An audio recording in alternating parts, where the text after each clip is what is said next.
What is up, guys? Welcome back to Rip City Rundown. I'm going to be talking about Gonzaga versus Grand Canyon in this video. The 314 in the West region. This one's going to be taking place in Denver at Ball Arena, so should have a good crowd for both teams as they're both about similar distances from this arena. So let's jump into Gonzaga first because they're obviously the heavy favorite to win this one. They're 28-5. They're 14-2. They are one of the best offenses in the entire country, if not the best, 87.5 points per game. And I think this Gonzaga team has been under the radar this year, and I think that plays into their favor. They obviously aren't the number one seed. They're not a 2 seed. They're a 3 seed this year. You typically don't see that from a 28-5 Gonzaga team, but they kind of struggled a tad out of the gate early with some non-conference losses to Texas, Purdue, Baylor. But they've obviously rebounded with some wins against Kentucky, Alabama. They beat St. Mary's a couple times, and they beat Xavier by 4. So this team is clearly battle-tested. They honestly have played some of the best teams in the entire country. I mean, look, they played a 1 seed.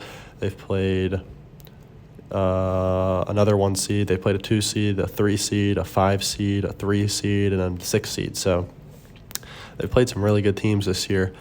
And they don't necessarily rely on the 3 that much, which I think is a good thing for March Madness because if you go cold, you can live and die by the 3. This team's dominant inside the arc, once again, led by Drew Timme, averaging over 20 points per game. And they also got Julian Strother, who is their 3-point shooter if they need it. But they're looking to finally finish the deal in the tournament. They lost in the national championship game twice in the past 6 tournaments. They've been a high seed in almost all of those tournaments, so I think they're going to be coming in. I think they always come in with a chip on their shoulder, but they're underrated. The whole world isn't picking them to win it all. I think they're going to come in pretty motivated, and I like Gonzaga a lot this tournament. But let's move on to their opponent, though. Grand Canyon. We'll show them a little love. They have played really nobody this year, similar to all the other mid-major teams. They've lost to Nevada by 13. They lost to North Texas. They lost to Utah Valley, and they beat Sam Houston State twice. Like, those are their big games. Gross.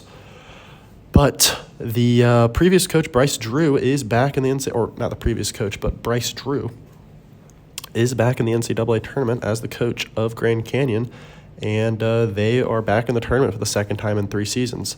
They're led by Presbyterian transfer Rayshawn Harris, and the strength of this team is that they know how to play, and they play that way. They're not going to try to play a different style than what their style is. They are a better offensive team. They're efficient, and they're going to rely on their depth to play a big role. And I think that is the only way they make this game a possible upset, is if their bench comes in and plays just as well as their starters, and they kind of run up and down the floor over Gonzaga. Gonzaga is obviously a really good offensive team, but it's not because they run up and down. It's just because they're efficient inside the arc and they dominate the paint.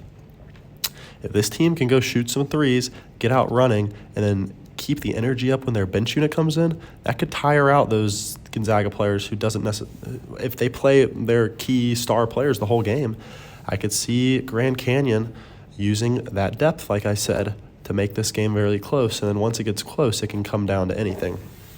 However, I do think Gonzaga is a really good team this year. I think this is one of the, other than the team that made it to the championship in 2021, I think this is one of the better Gonzaga teams we've seen in the past 10 years.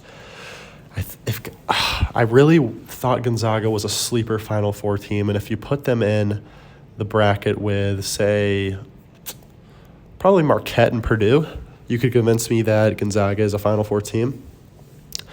But with UCLA and Kansas in this side of the bracket, I think one of those teams will end up making the Final Four, but I think Gonzaga has just as good a chance as anyone else, or just as good a chance as Kansas or UCLA. So give me Gonzaga to take care of business in the first round. I think Grand Canyon could keep it close, but Gonzaga's not messing with their food this year. They're coming for a national title. Not many people know that, though, so give me Gonzaga in this one.